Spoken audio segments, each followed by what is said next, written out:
Hi everyone, my name is Celeste. If we haven't met before, I'm the homeschooling mom of 3 boys. My husband and I have just started our 4th year of homeschooling, and this year we have an 8th grader, a 6th grader, and a 4th grader. I know that many of us are in our planning stages or maybe getting ready to start or maybe have already started our homeschool year, but in this video I wanted to share 3 different documents that really have been helpful to me as I'm planning and kind of implementing the start of our homeschool year. These forms have been very helpful to our family, but being that every family is different, I understand it may not work for everyone, but my hope is to share what has worked for us in hopes that it can be helpful to someone who's looking for some tips for organization or how to structure and start your homeschool year.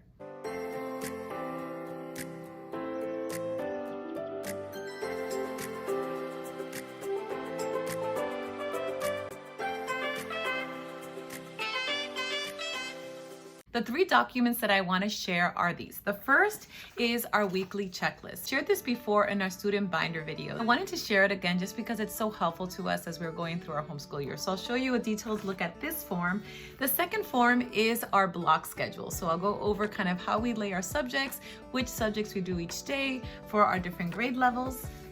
And the last form I want to go over is my teacher flow. So kind of how I as a teacher go through each different subjects, what I teach first, which student or what grade do I go to first, and kind of how I cycle through that. So if that sounds like something that you're interested in seeing, I invite you to keep watching. The first form I wanted to share is one that I've shared before. I shared this in our student binder video, and I kind of go into more detail of all the different forms that we have inside our student binders.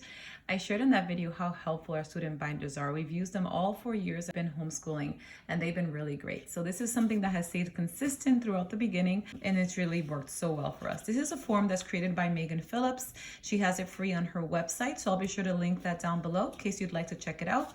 But you can personalize it, put in your own clip art, and kind of, personalize it for your students. So we use this every week. So even though I do a full year kind of overview plan for the year, I do also plan week to week. So here's an example for our oldest son, our 8th grader, for his first week of school. There's a spot where you can put any special activities you have for the week, and then you're able to go ahead and write down the subjects that he'll be taking for that year. It is editable, so you can change it for whatever courses your student is taking, and then you're able to go in and write in all the different things that he'll be doing. They're not doing a certain subject on a certain day. I just kind of cross it off, as you can see.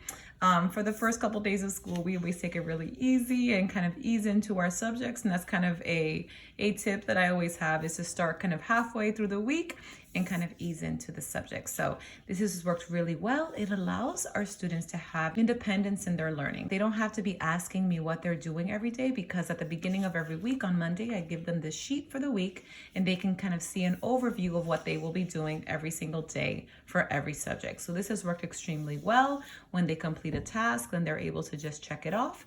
And then this also serves at the end of the year record of all the work they have completed for their year. So in case you have to keep certain records of the work completed, this also serves that purpose as well. The second form I wanted to show is our block schedule. Again, I did show this in our student binder video, but we've made a few changes to how it's laid out this year.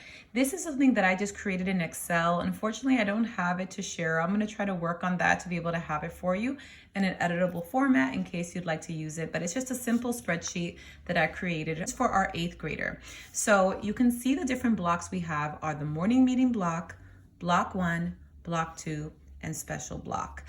So our goal is to have our morning meeting all together. So that's a time that all of us come together, and we always start with that. And this specific year, we'll be doing our calendar time, our Bible time, and then our history and civics, which we're also doing all 3 boys together. So that is something that we will do. On Fridays, we also have a spelling test. So being that everyone does that, that kind of all happens during our morning meeting. And block 1 is kind of when we go into more independent subjects. So for our oldest son, you can see he will be doing science Monday through Thursday. He will be doing his math, algebra 2, all 5 days. Grammar will be 4 days.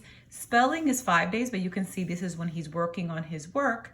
and then he has his test. So having it color coded like that is really quick, easy way to be able to see right off how many days they are doing each subject. So I always go over this in the first day of school with them. Our goal is to have block 1 done by lunch. So then block 2, they can kind of do independently after lunch. And in his case, it will be geography, reading, and computer. So that is kind of an overview. If you want a little more detail as far as what specific curriculum we'll be using, I'll be sure to link curriculum choices in case you'd like to check that out. I also wanted to share our 4th graders flow so that you can kind of compare the two. It is laid out in pretty much the same way, except that it is a little different because of his coursework. So if you look at the morning meeting block, it is all the same, except for on Fridays, we also have a reading comprehension quiz where we use the Becca's Read and Think skill sheets that I shared in our curriculum choices. So we use that for him as well as for our 6th grader.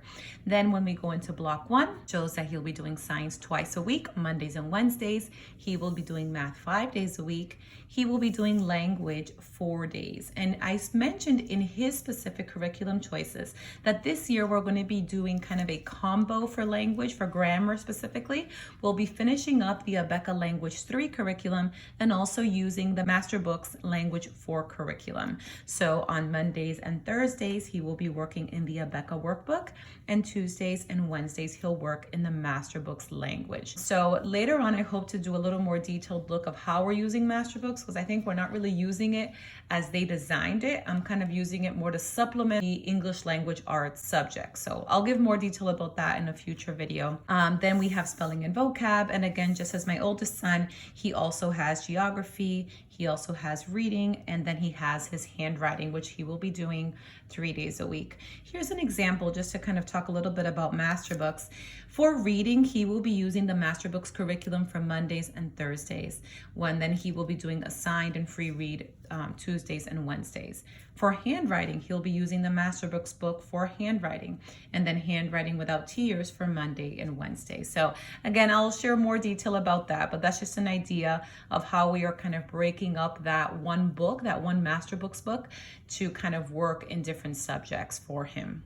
So this is extremely helpful because they're able to get a quick look kind of how their workflow schedule is laid out. One thing I will say, this is the plan up front, but we may tweak things as things go along. I give them the freedom to be able to choose the order that they do their subjects, their independent studies. So they may like to do one subject before another, and we kind of figure that out as we kind of get, going on the new curriculum. So even though I have this, for example, block 2, I have geography, handwriting, he may want to do his handwriting first, and then reading, and then geography, and that's totally fine. So within the block, they are free to move the subjects around as they'd like.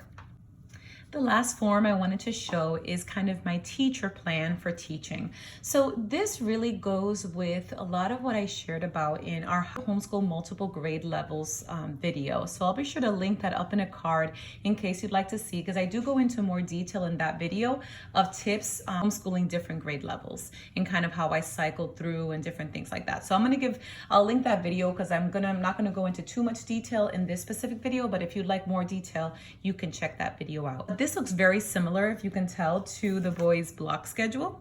The difference is it's just more for me. So first block is our morning meeting block. That looks pretty much the same as the boys because we do that all together. Then the following block would be my teaching block. So this is the block where I actually am teaching lessons. So I'm opening the book, I'm reading with them, I'm discussing. So this is kind of when I'm teaching. I try to get all of my teaching done first. So all of the different curriculum that we're using that does require me to kind of go and explain a lesson and teach it, I try to do that up front and then leave their independent studies for the end.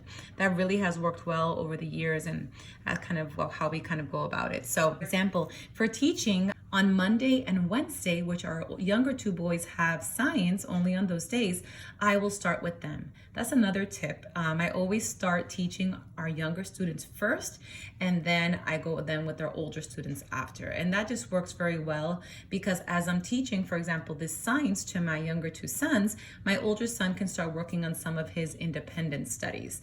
And then when I'm ready to go finish with them, then I'm able to grab the curriculum for our 8th grade son's science and then teach him while the younger 2 boys kind of finish up their assignments from their science. Once I finish teaching science, then I'll go over teaching our 4th grader his math lesson and his language lesson. For language this year, our older 2 boys are using Essentials in Writing. That comes with video lessons, so they're able to kind of get going on that independently. And for math, as I've mentioned in previous videos, my husband does teach our upper level math, so I don't have to do that direct teaching. So I'll teach our younger son his math and language. Then after that, I go into what I call cycling block. I think of it kind of like a bicycle, like I'm cycling around the block. And that's literally how I do it. So all the boys, as they're working on all their independent studies and all their assignments from our taught lessons, then I kind of go around to see who needs my help. Older boys see how they're doing on their Essentials in Writing. If they have any questions, I see how they're all doing on their spelling. We go over geography if anyone has any questions. And then I put here Spanish read. So I mentioned in our curriculum choices that I was working out some of the details for our Spanish learning. And one of the things that we're going to be implementing is that there's going to be 1 day a week where each boy reads aloud to me. A native Spanish speaker, as my husband is as well. So I'm going to have them read aloud. And I think reading aloud is a wonderful opportunity, not just for Spanish, but also for English, so you're able to hear pronunciation and kind of help them continue growing and expanding in their Spanish learning. So each boy will have 1 day to sit with me and do some reading in Spanish per week. And then also computer and typing. So I'll be cycling around helping as needed. That has worked so well because we don't have to stop. There's always some learning happening, where it's always movement. There's always somebody working on something. I'm not kind of bogged down trying to teach 5 things at once, but I do all my teaching at first up front, and then I go around and cycle and help whoever needs help. And that has worked very well for us. If you have any organization tips or different documents that maybe help you in your organizing or help you as you are working with your students to start the new homeschool year, please comment below. Pray that you and your family are well. I pray you are blessed. Thank you so much for watching, and I look forward to talking to you soon.